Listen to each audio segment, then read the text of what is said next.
বক্তব্য দিচ্ছে, তোমার মায়ের পেট থেকে বেড়াইছো 2 ঘন্টা পানি থেকে, মাকে একবার বলেও না মা তোমার কম ভালো হয়েছে, তো এ কথাও বলে না। আলহামদুলিল্লাহ, আমার তো দেয় না। দিনের জ্ঞান যারা আছে কথা বললে বুঝতে পারি। আপনি যে বাংলা দিয়ে কোরআন পড়তে বললেন, এটা মানে যে কোনো মানুষ খুব সহজে বলে না। আপনি জানেন বিধেই বলছেন। আমি ওইটা বলতে চাচ্ছি যে আমি বক্তব্য শুরু করে বলবো। বসেন, একটু বসেন। যদি আসসালামু আলাইকুম ওয়া রাহমাতুল্লাহ। আওয়াজ নাই, ঘুমাই গেছেন মনে হয়। বলেন বলেন বলেন বলেন, ঘুমাই গেছেন নাকি? আরে আপনাদের চাইতেও আজকের প্রধান অতিথি সাহেবের শারীরিক দুর্বলতা থাকলেও মানসিক আন্তরিক সুস্থতা বহুগুণে বেশি আছে। আসসালামু আলাইকুম ওয়া রাহমাতুল্লাহ। আলহামদুলিল্লাহ ওয়াহদা ওয়াসসালাতু ওয়াসসালামু আলা মান লা নাবিয়্যা বা'দা। কোন রকম ভূমিকা ছাড়াই কথা শুরু করছি। কি কারণে? আজকে সম্মানিত অতিথি সাহেব অনেকগুলো কথা বলেছেন, রাজনৈতিক কথা বলেছেন। আমি ওগুলোর ব্যাপারে নট ইন্টারেস্টেড, আমি ওগুলো নিয়ে বলবো না। কিন্তু একটা মারাত্মক দামি কথা বলেছেন, সেটা হচ্ছে আপনারা বাংলাতে কোরআন পড়েন, অর্থাৎ ইসলাম চর্চা করেন বাংলাতে। ভণ্ড হুজুর, জাহেল হুজুর আপনাদেরকে কি বলেছে আপনারা জানেন? বাংলাতে কোরআন পড়ো না, বাংলাতে হাদিস পড়ো না, বাংলাতে পড়লে ঈমান থাকবে না। ঠিক না ঠিক? আপনাকে বোঝাতে যাচ্ছে বাংলা পড়ো না, হুজুরের পাও চাটে। ইসলাম যদি জানতে চাও হুজুরের পাও না চাটলে জানতে পারবে না। যারা এরকম ফতোয়া দিয়েছে ধর্মের নামে, এরা ব্যবসা ছাড়া আর কিছুই করছে না। ধর্ম প্রত্যেকটা মানুষকেই জানতে হবে, বুঝতে হবে। আল্লাহ বলতেছেন ইকরা বিসমি রাব্বিকাল্লাযী খলাক। পৃথিবীতে উম্মতে মুহাম্মাদের জন্য আল্লাহ সুবহানাহু ওয়া তাআলা সর্বপ্রথম যে আয়াতটি প্রেরণ করেছেন সেটা হচ্ছে পড়ো। তো শুধুমাত্র কি হুজুরকে বলতে বলেছেন, নাকি গোটা পৃথিবীতে যত মানুষ আছে প্রত্যেকটা মানুষকে আল্লাহ তাআলা পড়তে বলেছেন? অবশ্যই আল্লাহ তাআলা পড়তে বলেছেন। নিজেকে বাঁচতে হলে, বাঁচাতে হলে অবশ্যই অবশ্যই আমাদেরকে কোরআন এবং সহিহ হাদিস চর্চা করতেই হবে, করতেই হবে। চিৎকার দিয়ে বলুন ঠিক না ঠিক? সুতরাং জাহেল মুফতি, ভণ্ড মুফতির পিছনে না ঘুরে ধর্ম বুঝতে হলে, ধর্ম জানতে হলে নিজেকে যাচাই বাছাই করতে হবে। কোরআন এবং সহিহ হাদিস যাচাই বাছাই করতে হবে। আপনি বাংলাতে পড়েন, আলহামদুলিল্লাহ এখন সবকিছু উন্নত হয়ে গিয়েছে। বাংলাতে কোরআনের আয়াত জানতে চাইলে আপনি জানতে পারবেন, বাংলাতে হাদিস জানতে চাইলে আপনি জানতে পারবেন, আপনি সহিহ হাদিস চাইলে আপনি সহিহ হাদিস জানতে পারবেন। আলহামদুলিল্লাহ। আমি বলছিলাম এমপি সাহেব মারাত্মক দামি কথা বলেছেন। কি কারণে বলেছেন? আরো একটা কথা বলেছেন, বাংলাতে আপনারা পড়েন, না বুঝলে তখন আলেমদের শরণাপন্ন হন। আলহামদুলিল্লাহ, জ্ঞানী মানুষ ছাড়া এমন কথা কেউ বলতে পারে না। ঠিক না ঠিক? আল্লাহ তাকে কামিয়াবি দান করুক, আমিন। আসার পর থেকে আলহামদুলিল্লাহ তার অনেক সুনাম শুনছিলাম। বয়স 90-এর ঊর্ধ্বে। আল্লাহ তাকে হায়াতে তাইয়্যিবা, শিফায়ে কুল্লিয়া দান করুক, আমিন। পরিশেষে যারা বাহিরে অবস্থান করতেছেন আপনারা বসে যান, উদাত্ত আহ্বান জানাচ্ছি আপনারা সকলেই বসে যাবেন। অবশ্যই অবশ্যই আশ্বাস রাখতে বলবো যে আমরা কোরআন এবং সহিহ হাদিসের কথা বলবো।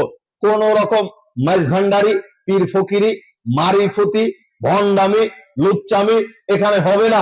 একমাত্র কোরআন এবং সহিহ হাদিসের কথা হবে ইনশাআল্লাহ। এ কারণে আমরা আপনাদেরকে আশ্বাস দিতে পারি, বিশ্বাস দিতে পারি, ইনশাআল্লাহ আলোচনা শ্রবণ করলে অবশ্যই অবশ্যই আপনার কিছু না কিছু উপকার হবেই হবে, ইনশাআল্লাহ অবশ্যই হবে হবে। আল্লাহ তাআলা বলতেছেন লিকুল্লি উম্মাতিন আজাল। পৃথিবীর মানুষ শোনো, প্রত্যেকটা মানুষের নির্দিষ্ট সময় রয়েছে, প্রত্যেকটা সম্প্রদায়ের একটা নির্দিষ্ট সময় রয়েছে। ইদা জাআ আজালুহুম, যখন সেই নির্দিষ্ট সময়টা ফুরিয়ে যায়, পৃথিবীতে যত জাতি এসেছে, যত জাতি আসবে, তাদের প্রত্যেকের নির্দিষ্ট সময় রয়েছে। তবে কতদিন পর্যন্ত সেই নির্দিষ্ট সময় রয়েছে মানুষ জানে না, আল্লাহ ব্যতীত কোন কীট পতঙ্গ জানে না। ইযা জাআ আজালুহুম, যখন সেই নির্দিষ্ট সময়টা ফুরিয়ে যায়, ফালা ইস্তাখিরুনা সাআতাও ওয়ালা ইস্তাকদিমুন।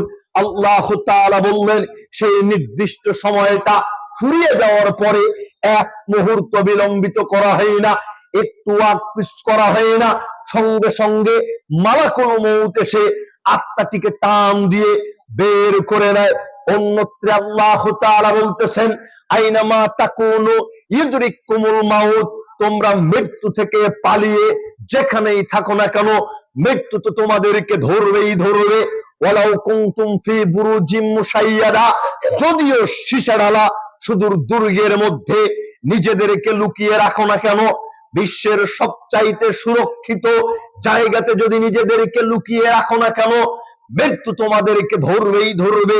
মৃত্যু থেকে বাঁচার মতন পৃথিবীতে কোনো অপশন নেই, মৃত্যু থেকে বাঁচার মতন পৃথিবীতে কোনো রাস্তাই নেই। মহান আল্লাহ অন্যত্র বলেন, কুল ইন্নাল মাউতাল্লাযী তাফিররুনা মিনহু ফাইন্নাহু মুলাকীকুম। মুহাম্মদ সাল্লাল্লাহু আলাইহি ওয়াসাল্লাম, আপনি পৃথিবীর মানুষদেরকে বলে দিন, তোমরা যেই মৃত্যু থেকে পালিয়ে জীবন যাপন করতে চাচ্ছ, যেই মৃত্যুকে দেখে, যেই মৃত্যু সম্পর্কে তোমাদের এত তালবাহানা, এই মৃত্যু তো তোমাদের মুখোমুখি হবেই হবে। সুম্মা তুরাদ্দুনা ইলা আলিমিল গায়বি ওয়াশ শাহাদাতি ফায়ুনাব্বিউকুম বিমা কুনতুম তা'মালুন। হায় হায় হায়, কি ভয়ঙ্কর কথা, কি কঠিন কথা। মৃত্যু যদি আমাদের হয়ে যেত, এরপরে যদি আর কোনো হিসাব নিকাশ না থাকতো, আমাদের যদি কোনো জবাবদিহি না থাকতো, তবে তো কোনো কথাই ছিল না, তবে তো কোনো হিসাবই ছিল না। কিন্তু কি ভয়ঙ্কর কথা আল্লাহ তাআলা বললেন, মৃত্যুর সাথে তোমাদের সাক্ষাৎ হবেই হবে, মৃত্যু তোমাদের মুখোমুখি হবেই হবে। এরপরে গায়েব এবং প্রকাশ্যের জ্ঞানী একমাত্র আল্লাহ তাআলার নিকটে তোমাদেরকে ফিরিয়ে নিয়ে যাওয়া হবে। পৃথিবীতে তোমরা যে কর্ম করেছিল, সেই কর্মের তোমাদেরকে সম্পূর্ণ জানিয়ে দেওয়া হবে। কত ভয়ঙ্কর কথা, কত বিপজ্জনক কথা। আল্লাহ তাআলার মুখোমুখি আমাকে আপনাকে হতে হবে। পৃথিবীতে যে আমল করতেছি, যে কর্ম করতেছি, এই আমল সম্পর্কে, এই কর্ম সম্পর্কে সেই দিন আমাকে আপনাকে অবগত করা হবে, সবকিছু উন্মোচিত করে দেওয়া হবে। অন্যত্র আল্লাহ তাআলা বলতেছেন, কুল্লু নাফসিন যায়িকাতুল মাউত, প্রত্যেকটা প্রাণীকে মৃত্যুর স্বাদ গ্রহণ করতে হবে। পৃথিবীতে যত প্রাণী এসেছে আসবে, প্রত্যেককেরই মৃত্যুর স্বাদ গ্রহণ করতে হবে। এখানেই শেষ নয়, এরপরে আল্লাহ তাআলা বলতেছেন, ওয়াইন্নামা তুওয়াফাউনা উজুরাকুম ইয়াওমাল কিয়ামাতি, অতঃপর তোমাদেরকে কিয়ামতের দিন পৃথিবীতে তোমরা যে কর্ম করেছিলে, এই কর্মের পূর্ণ প্রতিফল প্রদান করা হবে, এই কর্মের পূর্ণ প্রতিদান প্রদান করা হবে। ফামান যুহজিহা আনিন নারি ওয়া দুখিলাল জান্নাত ফাকাদ ফাযা, তোমাদের যাদেরকে জাহান্নাম থেকে দূরে রাখা হবে, জান্নাতে প্রবেশ করানো হবে, তারাই সফলতা অর্জন করবে, তারাই সফলতা অর্জন করবে। যাদেরকে জাহান্নাম থেকে দূরে রেখে জান্নাতে প্রবেশ করানো হবে, তারাই একমাত্র হবে সফল কাম ব্যক্তি। ওমাল হায়াতুদ দুনিয়া ইল্লা মাতাউল গুরুর। এরপরে আল্লাহ তাআলা বলে উঠলেন, মনে রেখো, পৃথিবীর সম্পদ ধোঁকার সম্পদ, পৃথিবীর সম্পদ ধোঁকার সম্পদ। তাই তো আমরা দেখতে পাচ্ছি, পৃথিবীর ধোঁকায় পড়ে মুসলমানের বাচ্চা হয়ে মন্দির উদ্বোধন করতে বিন্দু মাত্র লজ্জাবোধ করতেছে। লজ্জাবোধ। লিল্লাহি তাকবীর, আল্লাহু আকবার। হাফেজ মোহাম্মদ বিন মুক্তার সাহেব জিন্দাবাদ, জিন্দাবাদ। হাফেজ বিন মুক্তার সাহেব জিন্দাবাদ, জিন্দাবাদ। তাকবীর, আল্লাহু আকবার। মুসলমানের বাচ্চা হয়ে যদি অন্তরের মধ্যে বিন্দু মাত্র ঈমান থাকতো, পূজা মণ্ডপ কোশ্চেন কালে উদ্বোধন করতো না। বলতে পারেন মোহাম্মদ আলী ভাই সাহেব দেশের মাটিতে এত অবকাম বদকাম হয়, সে ব্যাপারে আপনারা কথা বলেন না। প্রথম কথা, আমরা প্রত্যেকটা ব্যাপারে এই কথা বলি, কিন্তু তুমি ইসলামী লেবাস পরিধান করে মন্দির উদ্বোধন করতে গেল কেন? তোমার একটু চিন্তা ভাবনা হয় না? প্রথম কথা হচ্ছে, আমাদের দেশে হিন্দু ছিল, হিন্দুরা থাকবে, এতে কোনো অসুবিধা নেই। হিন্দুদের কেউ যদি আঙ্গুল দেয়, তাদেরকে যদি কেউ ডিস্টার্ব করে, অবশ্যই অবশ্যই তাদেরকে দ্রুত শাস্তির আওতায় আনতে হবে। তাদের নিরাপত্তা নিশ্চিত করতে হবে। তাদের ধর্মীয় অনুষ্ঠান তারা পালন করবে, এতে আমাদের কোনো অসুবিধা নেই। দেখতেও যাওয়া চলবে না, পাহারা দিতেও যাওয়া চলবে না, নিরাপত্তা দিতেও যাওয়া চলবে না। তাদেরকে যদি কেউ ডিস্টার্ব করে, অবশ্যই অবশ্যই তৎক্ষণাৎ তাদেরকে শাস্তির আওতায় আনতে হবে, নিরাপত্তা বিধান জারি করতে হবে। এখন আসলো, তুমি বেটা মুসলমানের বাচ্চা হয়ে কি করে মন্দির পাহারা দিতে গেলে, পূজা মণ্ডপ উদ্বোধন করতে গেলে, তোমাকে কি করে আমি বুঝাই। এইখানে যদি মূর্তি পূজা চলে কোনো অসুবিধা নেই, আমি যদি দেখতে যাই আমার সমস্যা আছে, আমি যদি সেটাকে উৎসাহ দিই আমার ঈমান থাকবে না। তারা করতেছে, আমার তাতে কোনো অসুবিধা নেই। আমি যদি উৎসাহ দিতে যাই যে ঠিক আছে তোমরা করো, তোমাদের পূজার মধ্যে কল্যাণ আছে, বিশ্বাস করেন তওবা করে ঈমান আনয়ন করতে হবে। ক্ষমতা পাওয়ার জন্য এমন নেককারজনক কাজ করতে বাংলার মুসলমান বিন্দুমাত্র লজ্জাবোধ করতেছে না। চিৎকার দিয়ে বলুন ঠিক না ভাই? আমরা তাদের হেদায়েত কামনা করি। তারা আমাদের মুসলমান ভাই, দিনী ভাই, আল্লাহ তাদেরকে হেদায়েত দান করুক। বলছিলাম ওই যে আয়াতের কথা, যেখানে আল্লাহ তাআলা বলতেছেন কিয়ামতের দিন তোমাদেরকে তোমাদের কর্মের পূর্ণ প্রতিফল প্রদান করা হবে। যাদেরকে জাহান্নাম থেকে দূরে রেখে জান্নাতে প্রবেশ করানো হবে, তারা এই সফলতা অর্জন করবে। মনে রেখো, পার্থিব সম্পদ যা কিছু রয়েছে এগুলো ধোঁকার সম্পদ।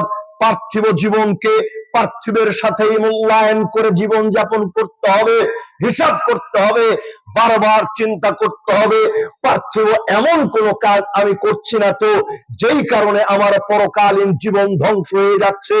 এমন কাজ করা যাবে না, এমন কাজ করা যাবে না। আল্লাহ সুবহানাহু ওয়া তাআলা আমাদেরকে সঠিক বুঝ দান করুক। সকলেই অন্তর থেকে বলি আল্লাহুম্মা আমিন।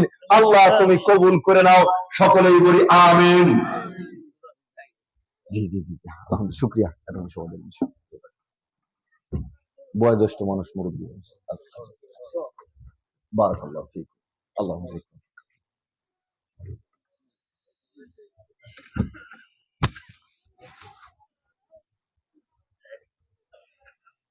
জি শুকরিয়া। লিল্লাহি তাকবীর, আল্লাহু আকবার, লিল্লাহি তাকবীর।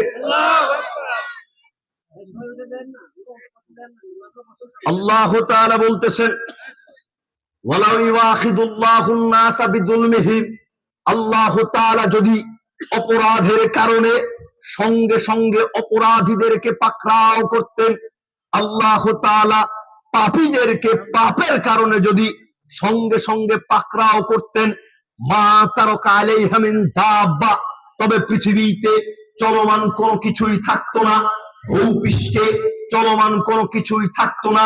ওয়ালাকিন ইউআখিরুহুম ইলা আজালিন মুসাম্মা, আল্লাহ সুবহানাহু ওয়া তাআলা একটা নির্দিষ্ট সময় পর্যন্ত প্রত্যেকটা জাতিকে অবকাশ দিয়ে থাকেন।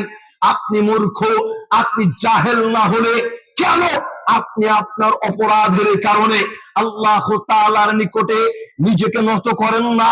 আল্লাহ তাআলার নিকটে নিজেকে ছোট করেন না?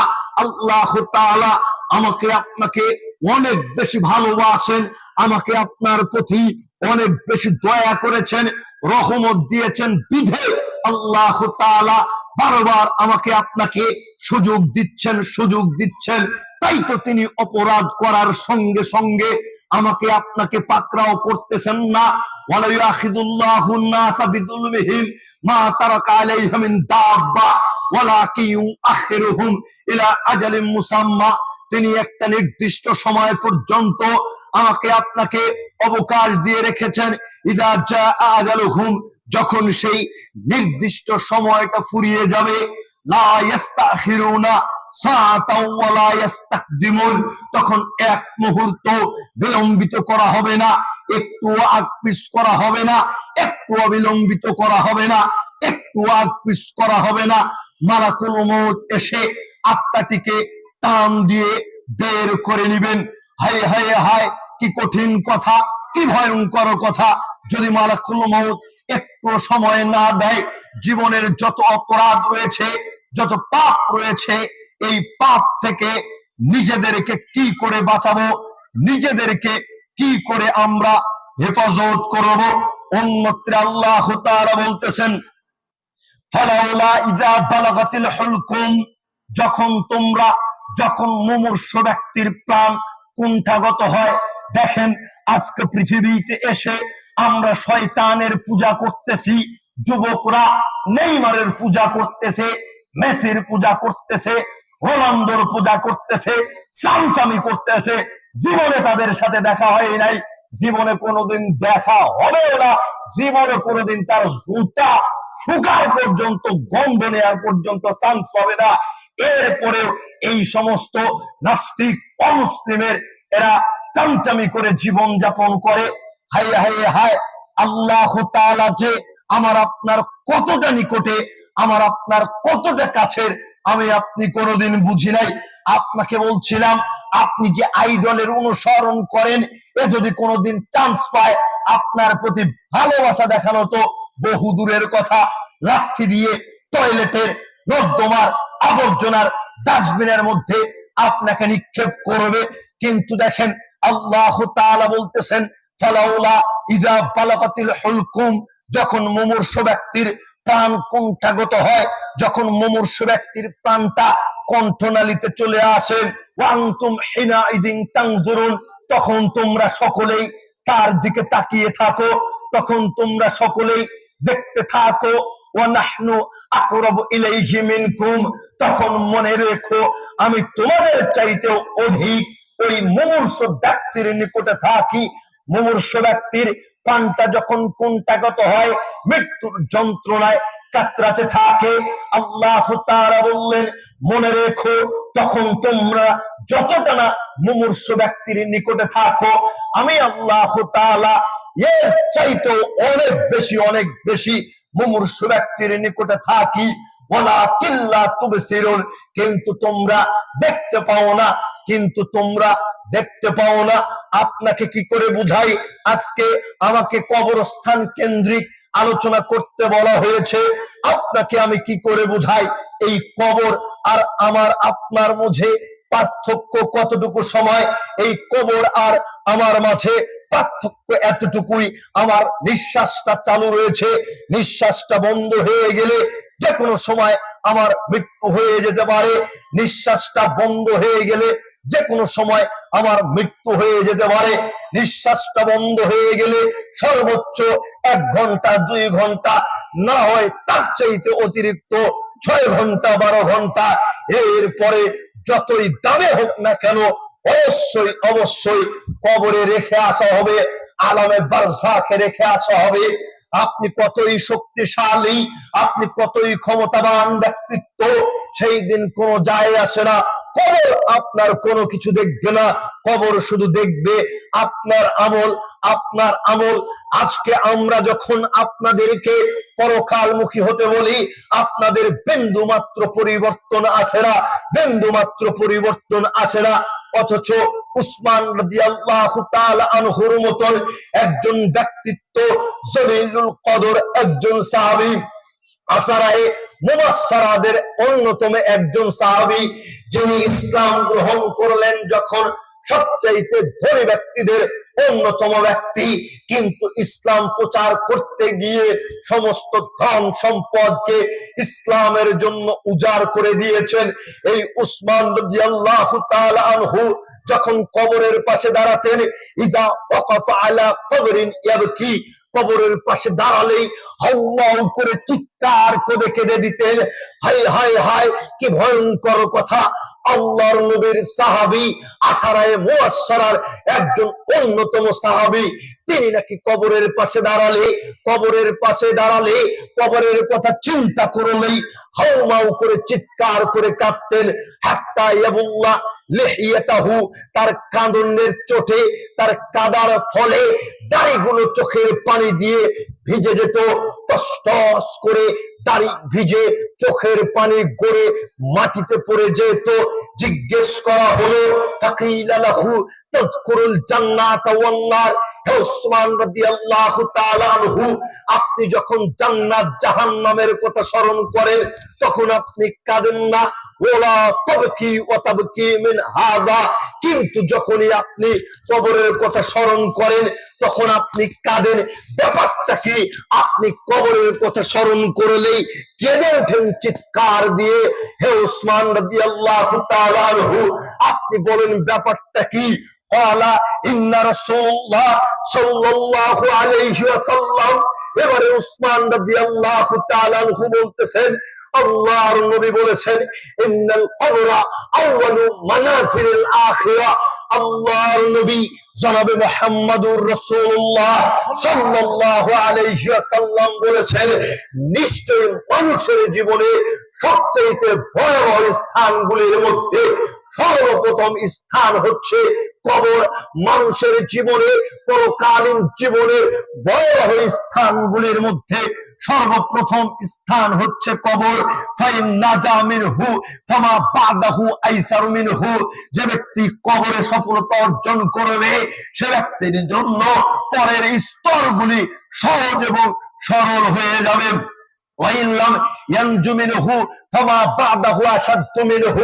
আর যে ব্যক্তি কবরে সফলতা অর্জন করতে পারবে না, যে ব্যক্তি কবরে ক্ষতিগ্রস্ত হবে, সেই ব্যক্তি পরের সবগুলি স্তরে ক্ষতিগ্রস্ত হয়ে যাবে। আপনাকে কি করে বুঝাই? যেটা পূর্বেই বললাম, এই কবর আর আপনার মাঝে পার্থক্য হচ্ছে নিঃশ্বাস। এই কবর আর আপনার মাঝে পার্থক্য নিঃশ্বাসটা বন্ধ হয়ে গেলে, চক্ষু বন্ধ হয়ে গেলে আপনাকে কবরে যেতে হবে। আপনি চিন্তা করুন তো, উসমান রাদিয়াল্লাহু তাআলা আনহু যদি কবরকে নিয়ে ভয় পায় তবে আপনার পরিস্থিতি কেমন? তিনি যদি চিৎকার করেন তবে আপনার কি করা উচিত? জান্নাতের সুসংবাদ প্রাপ্ত সাহাবী যদি এত ভয় করে তবে আমার আপনার কতটা ভয় পাওয়া উচিত? আমার আপনার ভয় পাওয়া তো বহু দূরের কথা, আমি আপনি কবরের কথা চিন্তাই করি নাই।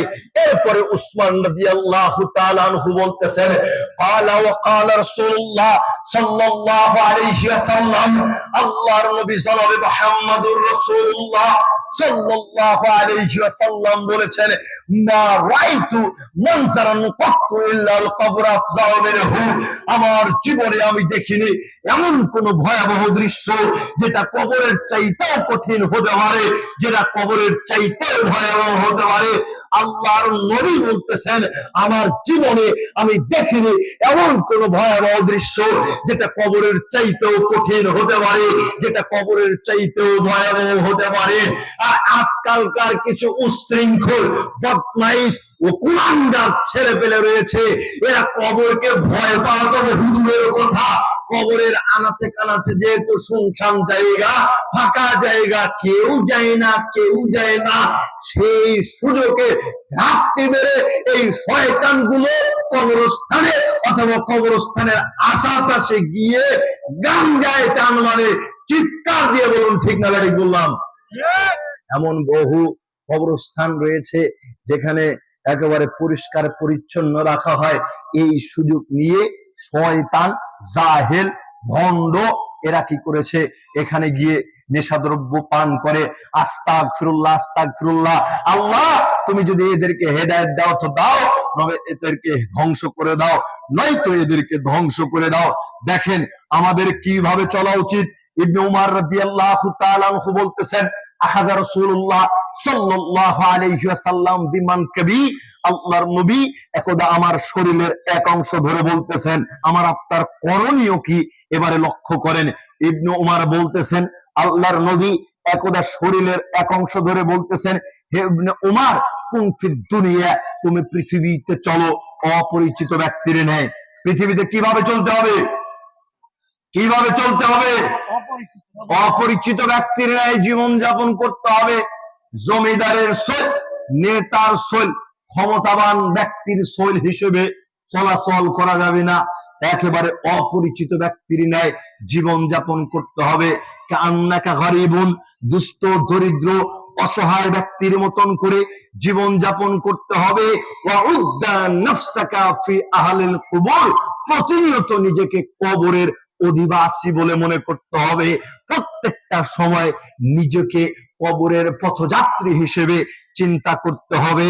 নিজেকে দুস্থ দরিদ্র অসহায় কবরের পথযাত্রী হিসেবে চিন্তা করলে পাপ থেকে নিজেকে বিরত রাখা সম্ভব। আর যখনই নিজেকে জমিদার, যখনই নিজেকে ক্ষমতাবান ব্যক্তিত্ব হিসেবে মনে করব, তখন আমার আপনার দ্বারা যে কোনো সময় পাপ সংগঠিত হবেই হবে, হবেই হবে। এই কারণে চোখটা থাকবে পরকালমুখী, অন্তরটা থাকবে পরকালমুখী। যখনই আপনি পাপ করতে যাবেন, যখনই আপনি অপরাধ করতে যাবেন, তখনই আপনার অন্তরটা ধাপ করে কেটে উঠবে, তখনই আপনার অন্তরটা থরথর করে কেঁপে উঠবে। দেখেন শিক্ষিত মানুষের কি গুণ, জ্ঞানী মানুষের কি গুণ। এই কারণে ইবনে উমার বলতেছেন, ইযা আসবাহতা ফালা তুহাদ্দিস নাফসাকা বিল মাসাই, তোমরা যখন সকাল বেলাতে অবস্থান করবে।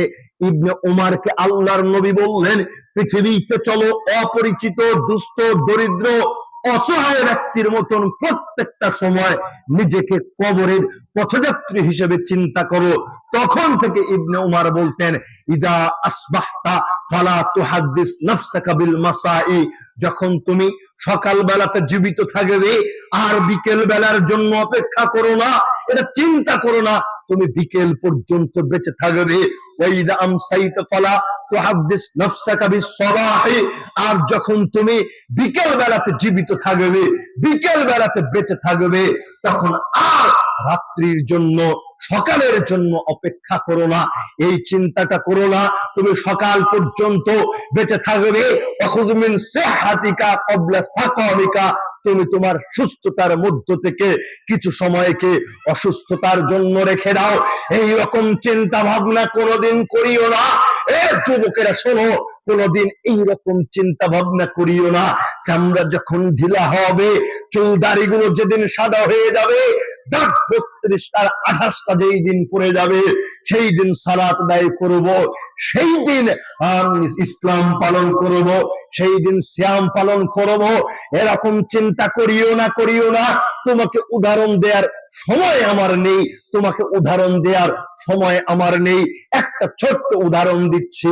কোন একদিন রাত্রিবেলাতে 2 রাকাত সালাত আদায় করলে, খুব সুন্দরভাবে সারা রাত শুধুমাত্র 2 রাকাত সালাত আদায় করলে, লম্বা কিরাত করলে, লম্বা তাসবিহ পড়লে, লম্বা দোয়া করলে, বিশাল একটা মোনাজাত করলে, কেঁদে কেঁদে চোখের পানিকে নিঃশেষ করে দিলে, শুধুমাত্র জীবনের পাপগুলিকে মোচন করে নেয়ার জন্য।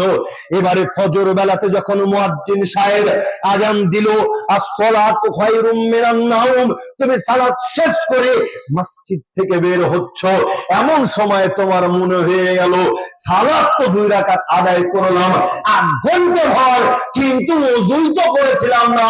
এখন বলেন তো দেখি, ওযু ছাড়া নামাজ আদায় করলে তার নামাজ কি কবুল হবে? কোশ্চেন কালেও কবুল হবে? লা ইয়াদখুলুল জান্নাতা জাসাদুন গুদিয়া বিল হারাম, যে শরীর হারাম খাদ্য খেয়ে গঠিত, এই শরীর জান্নাতে যাবে না, এই শরীর জান্নাতে যাবে না। আপনার উপার্জন যদি হারাম হয়, আপনার খাদ্য যদি হারাম হয়, তবে সেই খাদ্য খেয়ে, সেই উপার্জন দিয়ে শরীর গঠিত করে আপনি যতই ইবাদত করেন না কেন, সেই ইবাদত আপনার কবুল হবে না, কবুল হবে না। 60 বছর পর্যন্ত উপার্জন করলেন, সবই হারাম, সবই হারাম। এবারে 60 বছর বয়সে হজ একটা করে দিয়ে একেবারে জব্বা লম্বা টুপি পরিধান করে লাঠি একটা নিয়ে মসজিদে যান আর আছেন, মনে হয় আপনাকে দেখলে জান্নাত থেকে বানিয়ে এসেছেন। আস্তাগফিরুল্লাহ ওয়া আতুবু ইলাইহি, আস্তাগফিরুল্লাহ ওয়া আতুবু ইলাইহি। এটা শয়তানি ছাড়া আর কিছুই নয়। ওই ব্যক্তির ইবাদত কবুল হবে না, কারণ ওর যা উপার্জন আছে সবই হারাম, সবই হারাম। এই কারণে আপনাকে যুবক বয়স থেকে উপার্জন করতে হবে হালাল পন্থাতে এবং ইবাদত করতে হবে। যেখানেই থাকেন কখনো কোনোভাবে 5 ওয়াক্ত ফরজ সালাতকে পরিত্যাগ করবেন না, ফরজ সালাতকে পরিত্যাগ করবেন না। ফরজ সালাত আদায় যে কোনো মূল্যে করবেন, যে কোনো মূল্যে করবেন।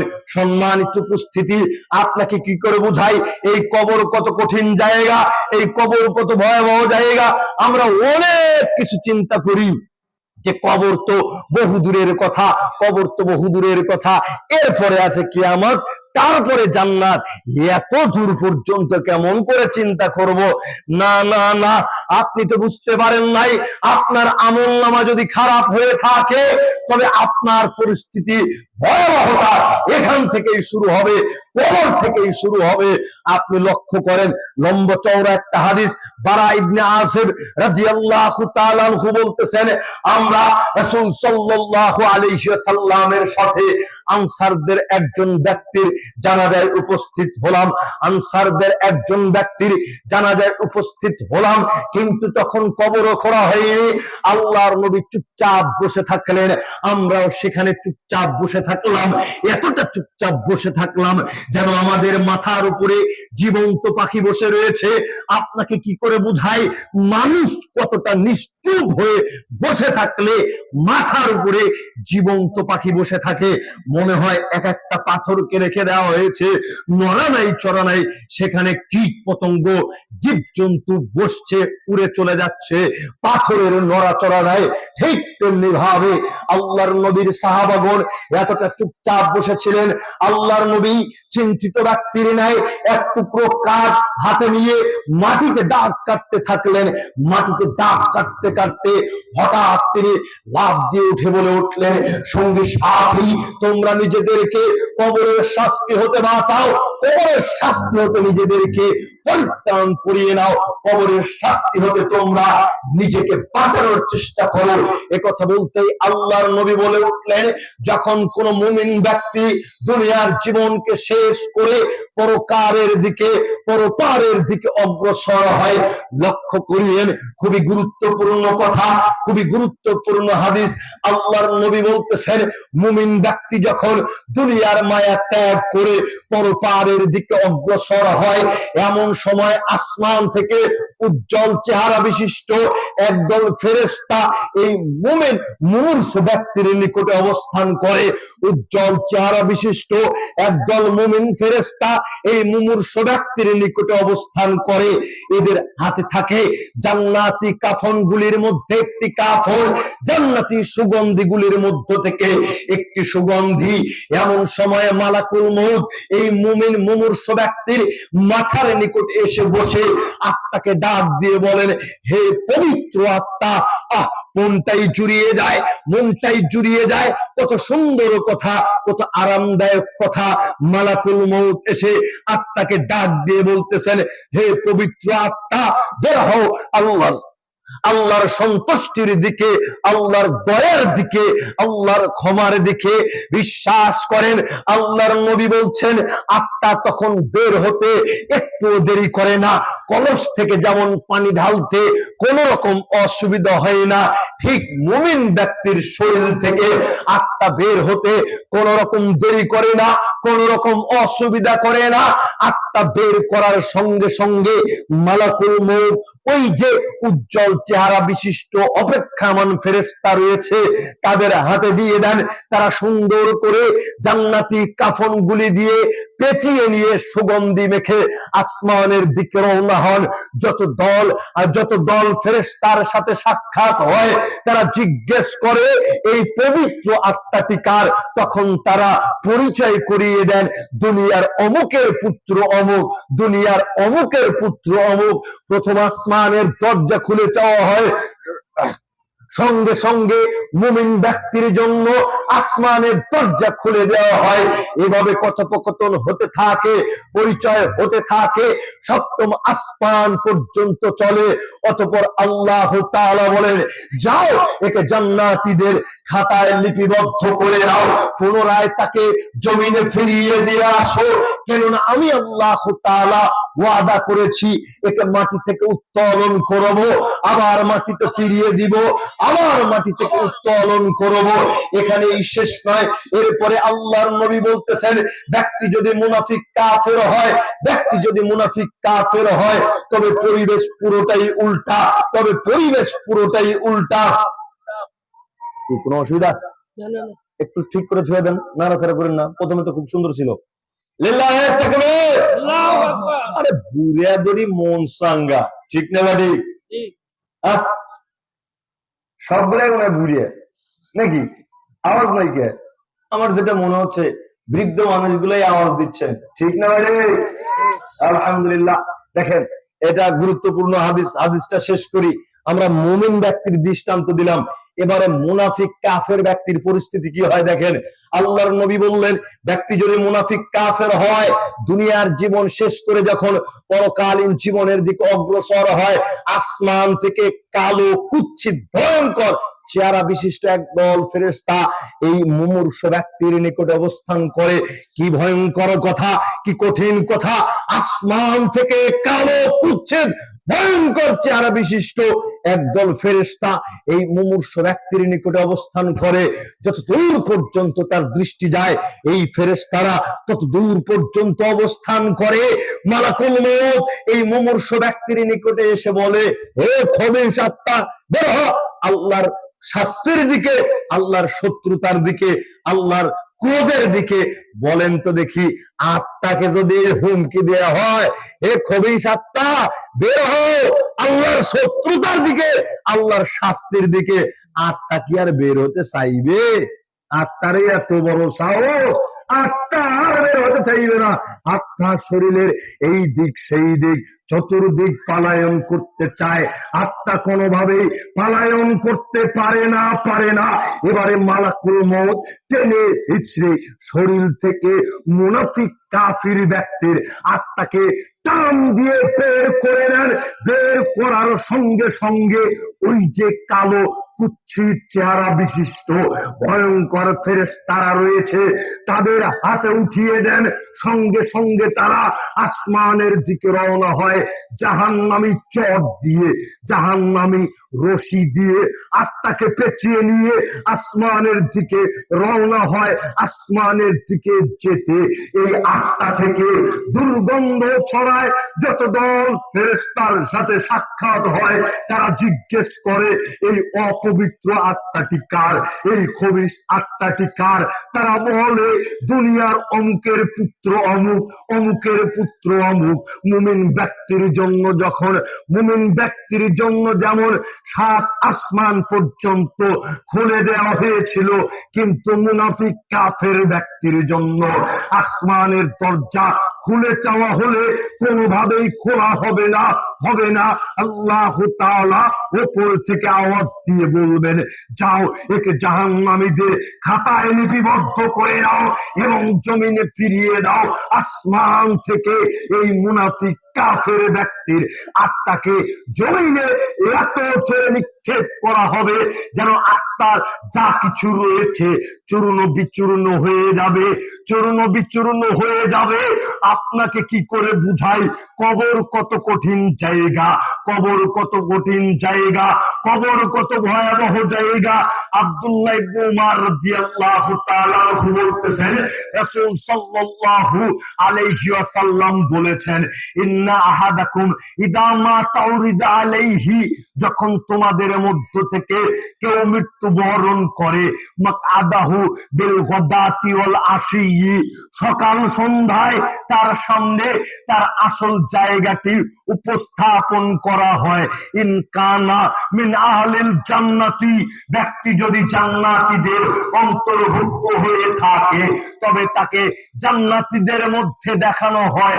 ওয়া ইন কানা মিন আহলিন নারি ফামিন আহলিন নারি, আর যদি ব্যক্তি জাহান্নামীদের অন্তর্ভুক্ত হয়ে থাকে তবে তাকে জাহান্নামীদের মধ্যে দেখানো হয় হাযা মাকআদুকা হাত্তা ইয়াবাতাকাল্লাহু ইয়াউমাল কিয়ামাতি, অতঃপর তাকে বলা হয় ওই যে দেখো এটাই তোমার আসল জায়গা, কিয়ামতের দিন তোমাকে এখানেই প্রেরণ করা হবে, এখানেই প্রেরণ করা হবে।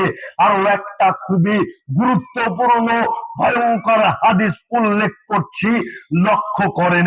আনাস রাদিয়াল্লাহু তাআলা আনহু বলতেছেন, আল্লাহর নবী বলেছেন, সঙ্গে সাথী তোমাদের মধ্য থেকে কেউ যখন মৃত্যুবরণ করে, তোমরা যখন তাকে কাফন দাফন করে বাড়িতে ফিরে আসো, বাড়িতে ফিরে আসার সময় মৃত ব্যক্তি তোমাদের পায়ের শব্দ শুনতে পায়, স্যান্ডেলের শব্দ শুনতে পায়। ফায়াকুলানি, দুইজন ফেরেশতা তাকে উঠিয়ে বসিয়ে জিজ্ঞেস করেন, মা কুনতা তাকুলু ফি হাদার রাজুলিল মুহাম্মদ, এই ব্যক্তি সম্পর্কে তোমার ধারণা কি? মুহাম্মদ সাল্লাল্লাহু আলাইহি ওয়াসাল্লাম সম্পর্কে তোমার ধারণা কি? ব্যক্তি যদি মুমিন হয়ে থাকে সঙ্গে সঙ্গে বলে উঠে, আশহাদু আন্নাহু আব্দুল্লাহ ওয়া রাসূলুহু, আমি সাক্ষ্য দিচ্ছি তিনি আল্লাহর বান্দা এবং রাসূল।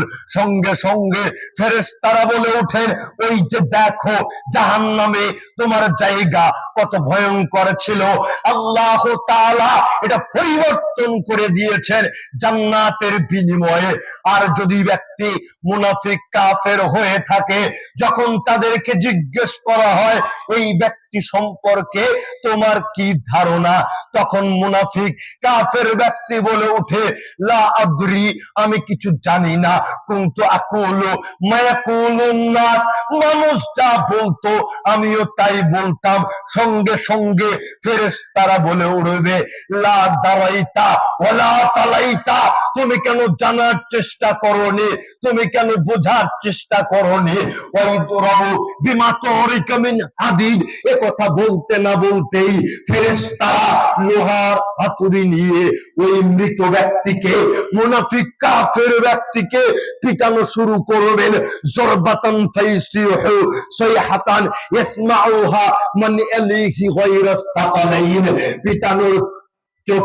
পিটানোর চোটে হাউ বাউ করে চিৎকার করবে, এত জোরে চিৎকার করবে আসমান এবং জমিনের মধ্যে যা কিছু রয়েছে মানুষ এবং জিন ব্যতীত সকলেই এই মুনাফিক কাফের ব্যক্তির চিৎকারের আওয়াজ শুনতে পাবে। সকলেই চিৎকার দিয়ে বলি নাউজুবিল্লাহ। পরিস্থিতি যদি এমন হয় মুনাফিক কাফের ব্যক্তি এর, তবে কেমন ভয়ঙ্কর পরিস্থিতি হতে পারে। সম্মানিত উপস্থিতি, বাঁচার অনেক রাস্তা রয়েছে, অনেক রাস্তা রয়েছে।